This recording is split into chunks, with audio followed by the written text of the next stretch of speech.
वादा है। गुंडागर्दी, हिंसा, सिंडिकेट, भ्रष्टाचार, कट मनी,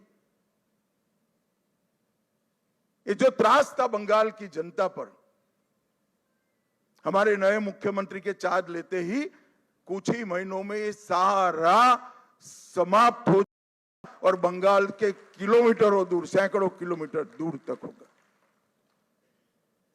आधुनिक खेती बंगाल तक पहुंची ही नहीं है, इंडस्ट्रीज बंगाल से भाग गई है, इंफ्रास्ट्रक्चर डेवलप करने का विजन ही नहीं है, और महिला सुरक्षा और नागरिक सुरक्षा पाताल तक नीचे पहुंच गई है।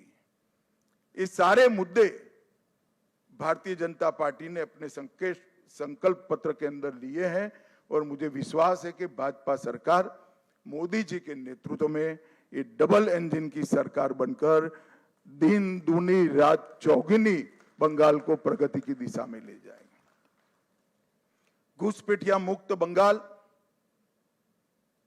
सुरक्षित महिला और सुरक्षित जनता, ये हमारा वादा है। और मित्रों, आज मैं इतना ही कहना चाहता हूं कि हमने बंगाल के आर्ष द्रष्टाओं ने जो सोनार बांग्ला का संकल्प और स्वप्न देखा है, हम सबकी जिम्मेदारी है कि हम सोनार बांग्ला को जमीन पर उतारने के लिए अपना सबसे अच्छा परफॉर्मेंस बंगाल की जनता को दे। भारत सरकार बंगाल के विकास के लिए ढेर सारे प्रयास करती रही। मोदी जी लोकप्रिय हो जाएंगे ये डर से दीदी ने होने नहीं दिया। आज बहुत समय के बाद एक दिन आया है कि नीचे भी कमल है, ऊपर भी कमल है। अब विकास को कोई नहीं रोक सकता। और फिर से एक दिन गोपाल कृष्ण गोखले का जो वाक्य है वो सच साबित होगा। बंगाल आज जो सोचता है, भारत कल सोचता है। ऐसा बंगाल का निर्माण करने का जिम्मेदारी हम सबके सिर पर देश की जनता ने रखी है। मैं एक विशेष उल्लेख करना चाहता हूं, कला, साहित्य और संस्कृति, पूरे भारत की पहचान बंगाल से होती थी।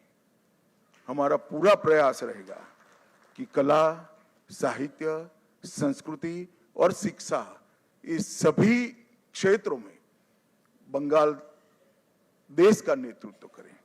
हमने एक बहुत छोटा सा वादा किया है कि जैसे पुणे में फिल्म इंस्टीट्यूट है, ऐसे हम यहाँ पर तख्ते के लिए मतलब थिएटर के लिए एक ट्रेनिंग इंस्टीट्यूट बनाएंगे जो दुनिया भर के थिएटर को ताकत देगा। मित्रों, ये हमारा एक छोटा सा जेस्चर हमारी सरकार की दिशा बताने के लिए, इसके परिचय के लिए बहुत महत्वपूर्ण है।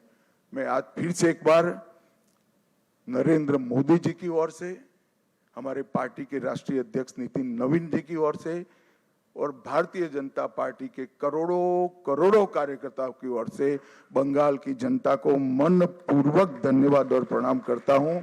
और शुभेंदु भाई को बहुत बहुत शुभकामनाएं देता हूं कि आप सफल होइए और बंगाल के जनता के पूरी आकांक्षाओं को, आशाओं की पूर्ति का आप माध्यम बनिए। शुभेंदु को मैं लंबे समय से जानता हूं, संघर्षशील व्यक्ति है शुभेंदु जी। एडमिनिस्ट्रेशन को भी देखा है और टीएमसी के दूषणों को भी देखा है। यहाँ पर सुशासन देने में हमारी टीम के साथ शुभेंदु जी सफल होंगे, इसका मुझे पूरा विश्वास है।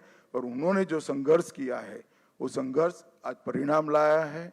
हमारे 321 से ज्यादा कार्यकर्ताओं ने जो बलिदान दिया है, आज उसका परिणाम मिला है। और देश भर के हजारों कार्यकर्ताओं ने बंगाल चुनाव में प्रधानमंत्री जी से लेकर हम बूथ के अध्यक्ष तक सभी ने मेहनत की है। इस सभी का बहुत बहुत धन्यवाद। मेरे साथ एक बार मन पूर्वक बोलेगा, वंदे वंदे वंदे, जय श्री राम, जय जय श्री राम।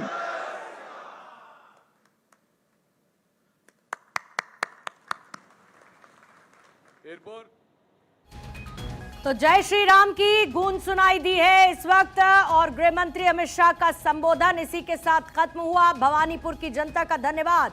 अमित शाह ने कहा क्योंकि भवानीपुर वो जगह जहां से ममता बनर्जी को हराने वाले शुभेंदु अधिकारी कल सुबह 11 बजे बंगाल के मुख्यमंत्री के तौर पर शपथ ग्रहण करने वाले हैं। इसके साथ ही अमित शाह ने अपने संबोधन में उन तमाम वायदों को एक बार फिर से रिकॉल किया जो यहां चुनाव से पहले बीजेपी ने बंगाल की जनता के सामने किए थे और ये कहा कि उन वादों को पूरा किया जाएगा। टीएमसी पर हमला बोला, ममता बनर्जी पर हमला बोला और बीजेपी ने कहां से शुरुआत की थी और कहां तक पहुंची। 2014 में जब खाता खुला और उसके बाद 77 और फिर 207 तक का सफर बीजेपी ने कैसे तय किया, इसका जिक्र गृह मंत्री अमित शाह की तरफ से किया गया। कल सीएम पद की शपथ शुभेंदु अधिकारी लेने वाले हैं, उसके लिए तैयारियां पूरी हो चुकी हैं और हाथ जोड़कर बंगाल की जनता को धन्यवाद अमित शाह ने किया है। इसके साथ ही अमित शाह ने कहा कि बीजेपी ने वादा किया कि बंगाल की जनता को न सिर्फ बंगाल पर की घुसपैठियों को बाहर निकालेंगे